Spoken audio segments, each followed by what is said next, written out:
Welcome back to Miata vs GT2. We got the Seattle Endurance. This will be about the first half, or part one, till the replay runs out. Decided to do it basically same trim as the Apricot Hill Endurance. So we got no upgrades for power, except the engine balancing that can't be changed. They drive Seattle better than Apricot. And probably this guy will be the main rival. Seems a lot worse than the GT40, but that you beat in Apricot Hill. But I noticed in a quick test that it was really flying there and was not so easy to beat. So I tried the suspension with, I believe, completely minimum front right height and maximum rear right height. So the game thinks that we're going downhill and gives us a little boost of speed. Not a lot, but sometimes helpful. It makes the car very bouncy though, as you can see right there. It doesn't handle the hills very well. And sometimes it's just not worth it because you lose the speed with the worst handling car. But I was surprised to really see the increase in pace. And so I decided to use it even though it makes the car harder to handle. I didn't know when I would pit. I thought if it goes badly, we can just do it optimally to try to win.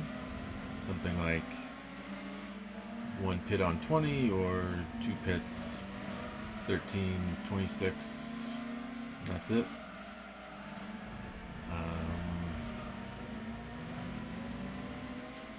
If it goes a little better, we can match the pits of the Camaro. Ooh, sneak our way in.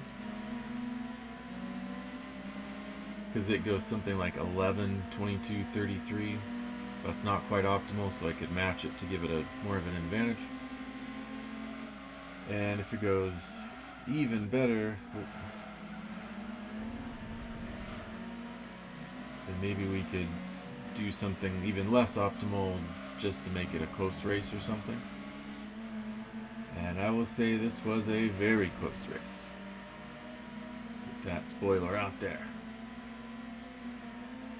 The hill is very tricky because if you just nudge the wall, it can kill your speed and upset the car. But you do want to get close to the edge to have the right angle. The hills are upsetting the car. My car is set up like a clown car, ready to just bounce and bounce and bounce. Also in the Apricot Endurance trim, which we kept here, no brakes, no brake balance, and less clutch upgrade, transmission upgrades. GT500's doing okay. Where's that Camaro? Oh, it's there. Difficulty is, like for many of these challenges, they will blow by you on the straights if you give them a chance.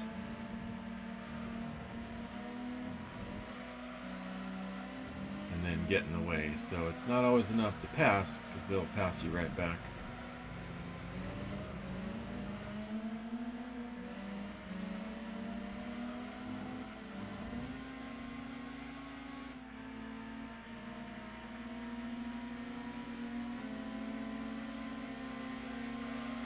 That.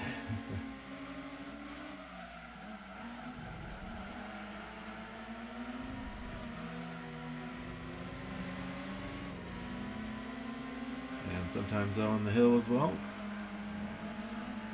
You don't know where to go. You defend or... And I'm doing digital steering, so just the tiniest of taps can fling you to the left or right. Be a good hill for analog or a wheel, negcon, whatever. It's like these two are kind of slowing each other down. That's helping a bit. I didn't know that at the time, no.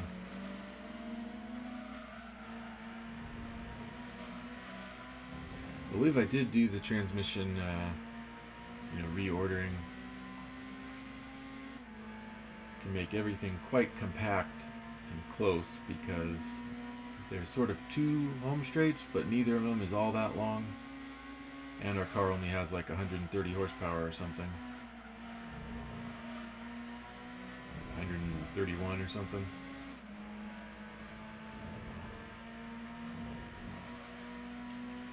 So basically second gear is for the first turn. First is nothing. Everything else is just nice and short.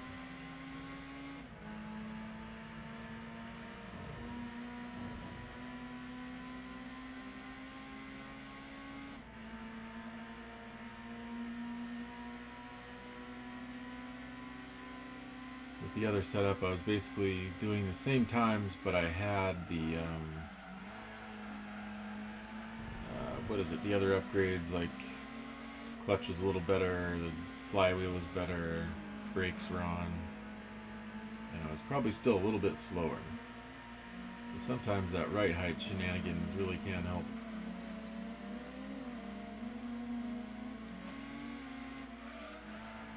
Of course, will it make the game more enjoyable? More challenging, I guess. And not spinning out and everything.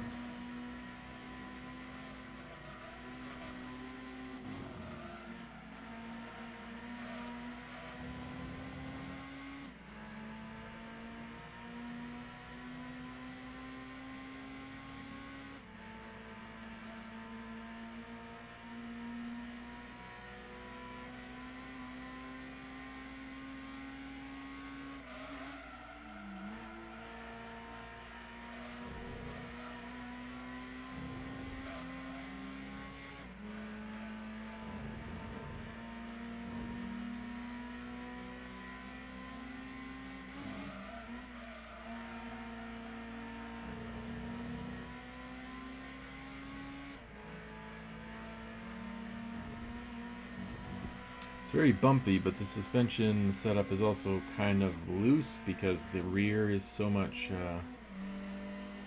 higher up. So it's kind of an odd car.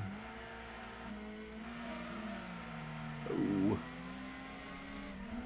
It's a bit surprising. Usually this car, I thought, was more consistent until the end of stints when it has some more tire wear. I wish it showed you the tire wear, but it does not.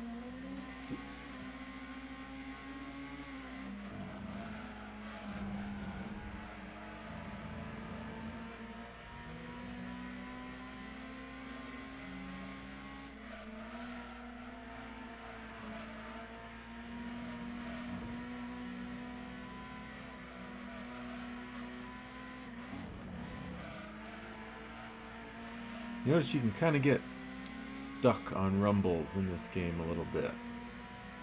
It's harder to get off them. In GT3, it seemed like you could kind of use that to your advantage, but in this, sometimes I don't know, it seems to get in the way. Like you brake on it and then it's just harder to get off it. You can notice that on the last right-hander of the lap. You're far to the left and you're on this rumble, you get kind of stuck and miss the apex, so I tried to avoid that for the most part.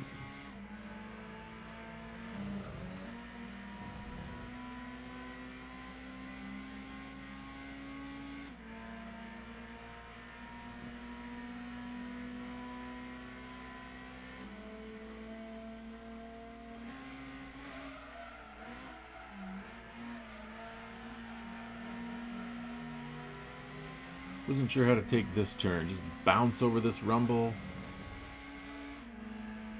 or go to the edge. That part too. It's like there's a couple lines that are both similar in time. See what the rest of these guys are up to. Yeah, this guy's struggling. And such a low engine makes it sound even more struggly.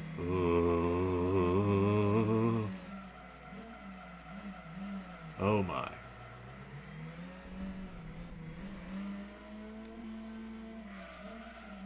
This guy's even further behind.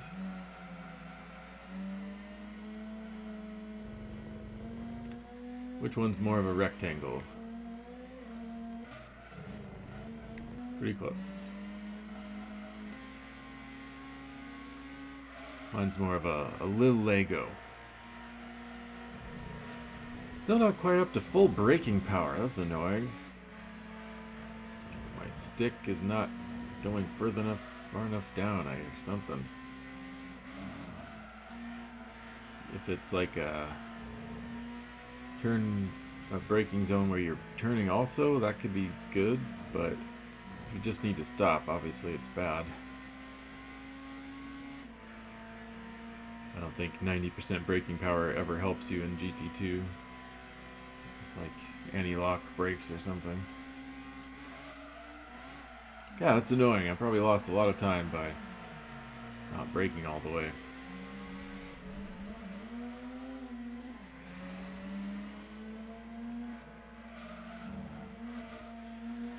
So to prove that we're gonna beat this car kind of straight up, the Camaro, it's not enough to get ahead, because they were a little bit stuck with this guy. And then you want a little bit of a gap, because it will slow down more than us later in this stint, but the last stint they will not, because it's only 7 laps, I think. So it's not quite a guarantee that we can beat it on pace yet.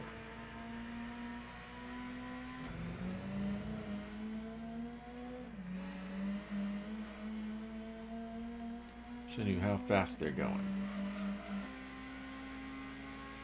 We'd pretty much max out at like 120.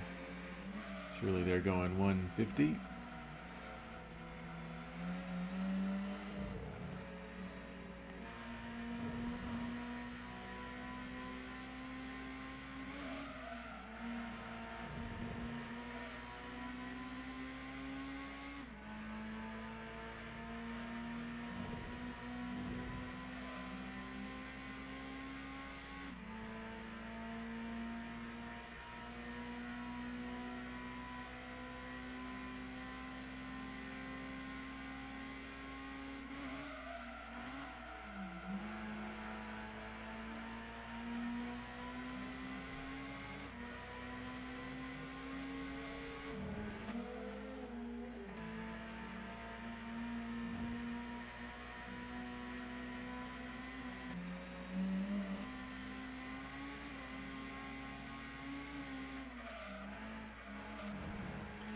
Sometimes the front and back will do weird things on that hill, or it just kind of nose dives, or does the opposite, like it's on a seesaw or something, getting ready to launch into orbit.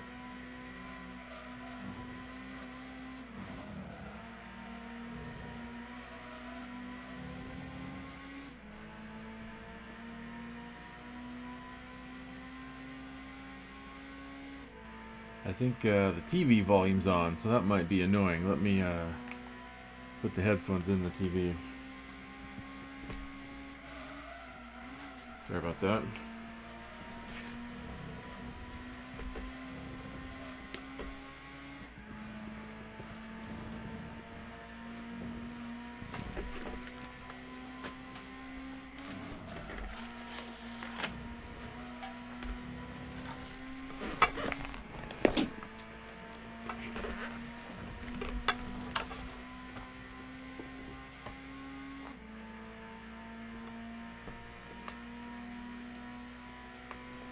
I paused the replay, but there is no pause on the replay. It actually exits the replay. That's not a great design.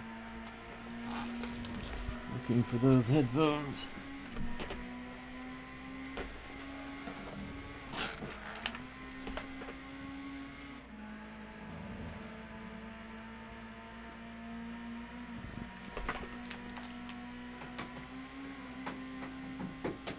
Okay, sorry again.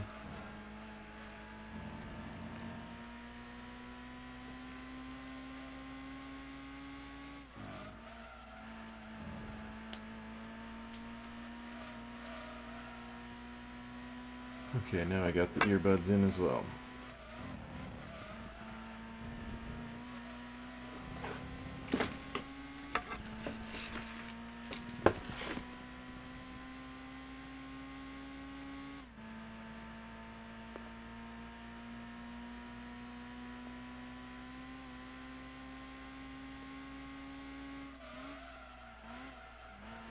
Sometimes there's not a whole lot to say on an endurance race.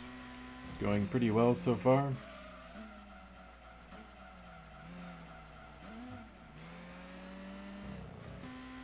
At a certain point here, I was starting to think, alright, what would be an interesting strategy? At least I think I've decided I'll pit with the Camaro, slightly suboptimally to make more of a challenge.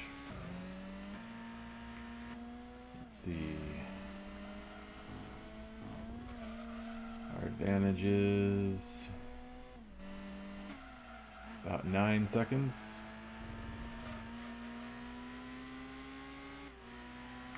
So I would even think it'd be fun to try to not pit at all, but tires should fall off.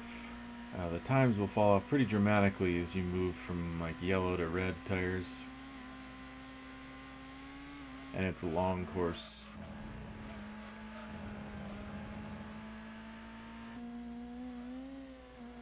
Good luck doing this hilly section with red tires. Ask the Camaro, he might be in the orange already.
Lead all the way up to about 11 seconds.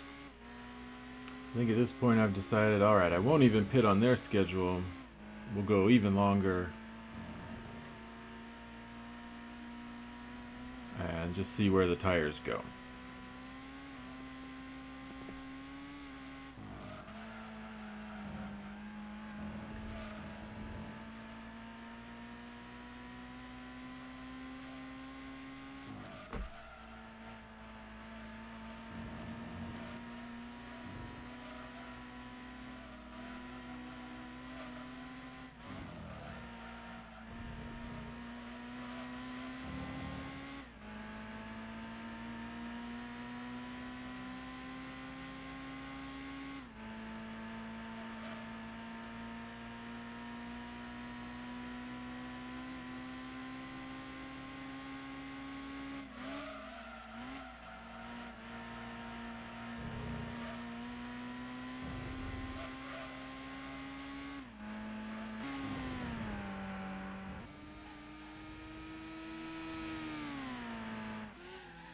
Well, there's a full break.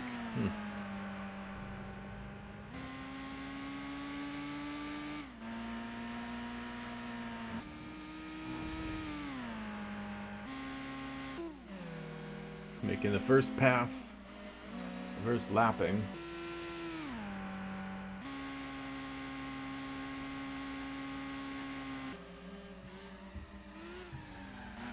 Pretty soon anyway. Where are those guys? Oh, he's coming.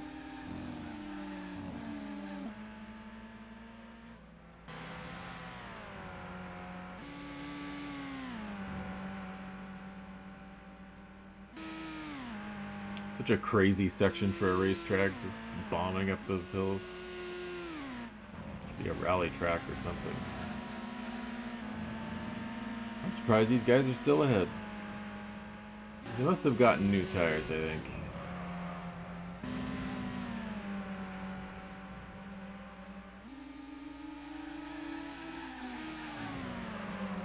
Oh.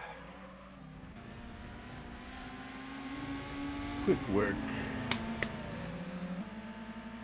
Except they might come back at me. The drag race. Seattle drag.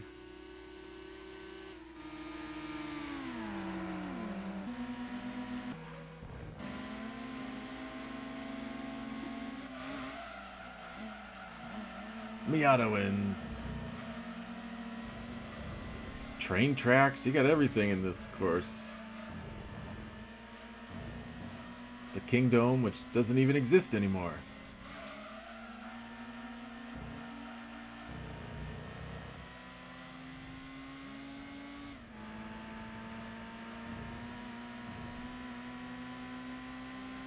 Let's watch some of these bumps.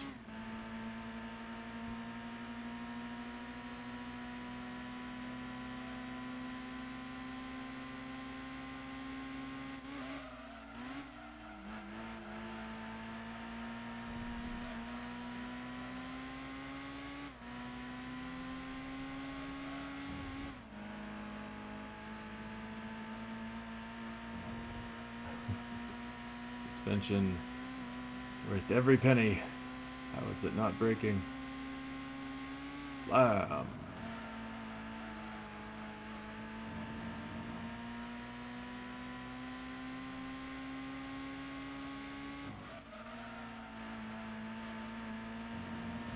Bump, bump, bump, bump.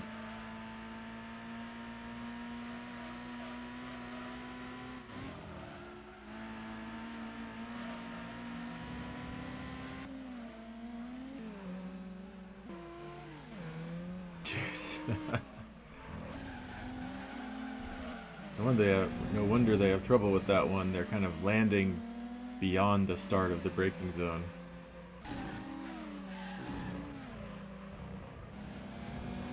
Doing their pinballing. I'm recalling someone in the old GT3 community called that section of Seattle Pinball Alley. They're just kind of bouncing this way and that way. Camaro doing that justice as they hurl themselves from wall to wall.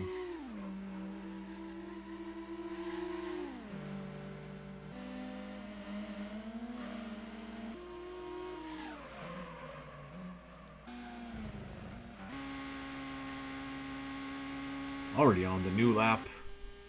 Sizable lead. But if it's a really close race, obviously something happens.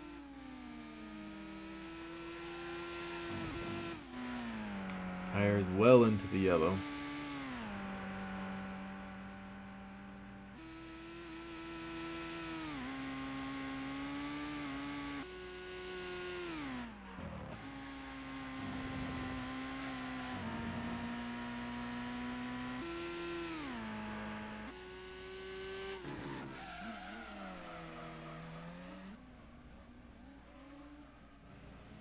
Almost a decent drift from the AI there.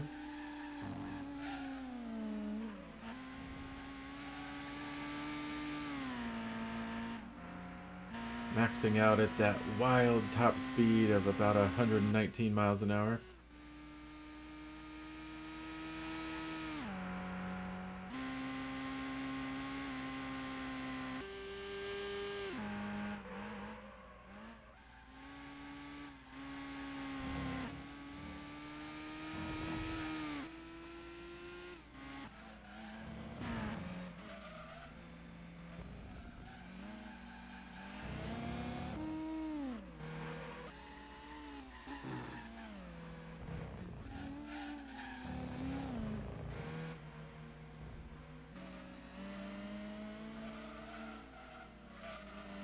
More pinball.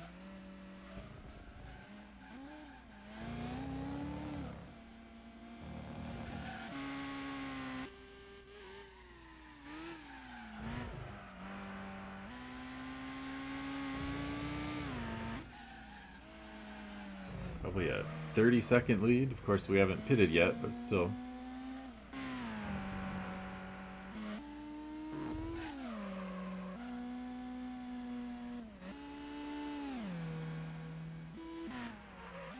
About 30 seconds pretty much.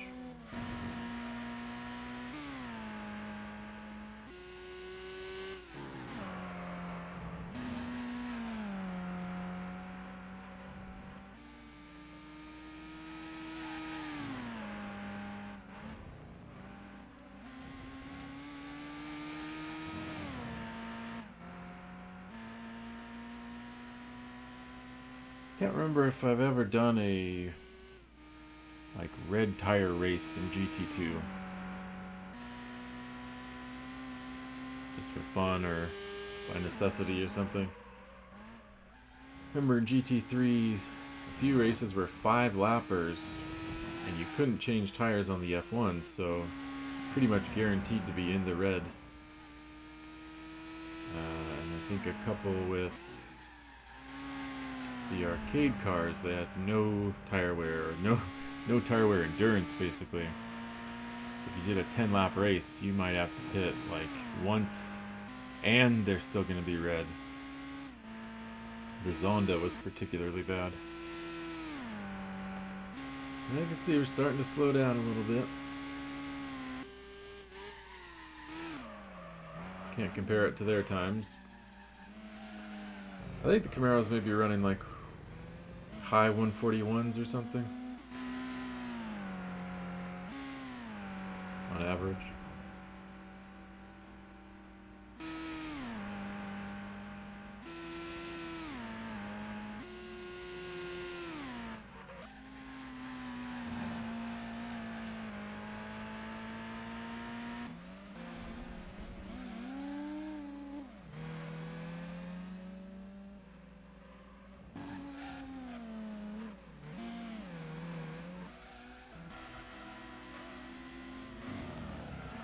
Looks like the lead's not really growing.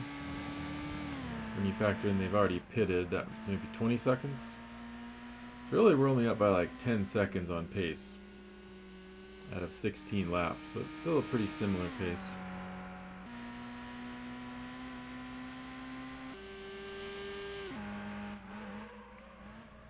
Looks like the fronts are wearing a little bit faster than the rears. Guess that makes sense. It is a rear-wheel drive car, but not a whole lot of power.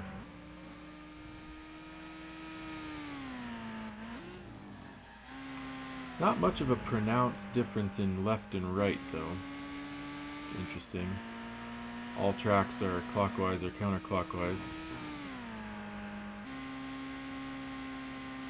So usually there is more of a difference.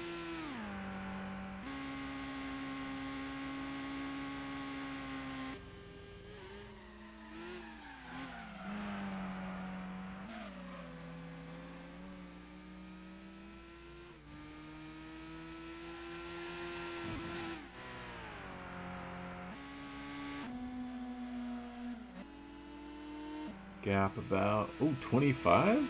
Is it really that much closer? Wonder if he's getting a little bit of a rubber band boost. How are you driving like that and putting time on me? Interesting.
Slam. And then get to that little indent. The wall isn't as vicious. You can just kind of roll off. Rather than going straight into it at a bad angle. Pinball.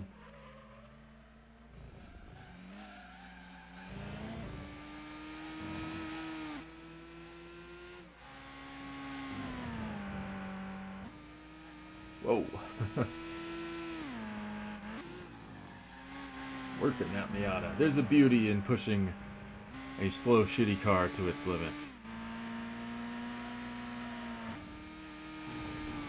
We may never drive the F1s and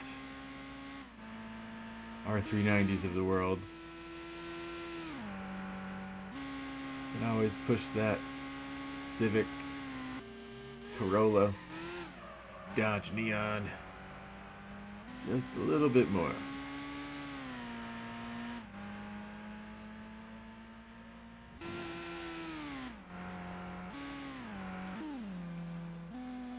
Oh, it's definitely gaining, and by a good chunk.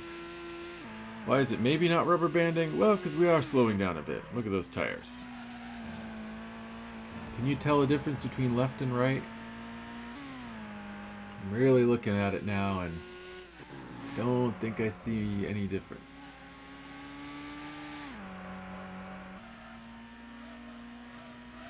I think that's possible because you might have like a high speed turn going left and 3, 4 low speeds going right, and then even the rest of the lap. It would be pretty similar, at least on the fronts. Just the more speed, the more load you're putting in.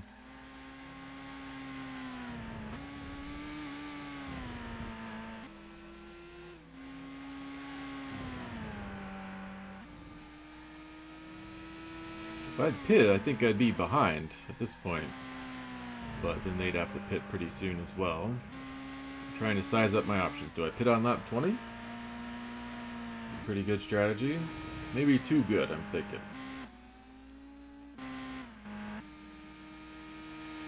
The 102s now.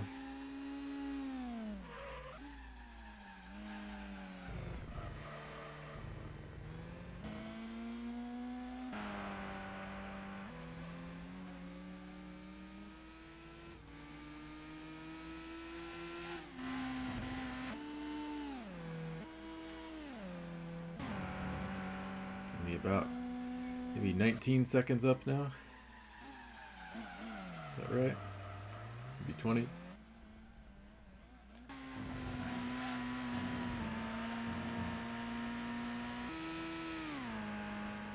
Maybe a little more, I don't know. Camaro's starting to struggle as well. But more so on lap 21 and 22, I think.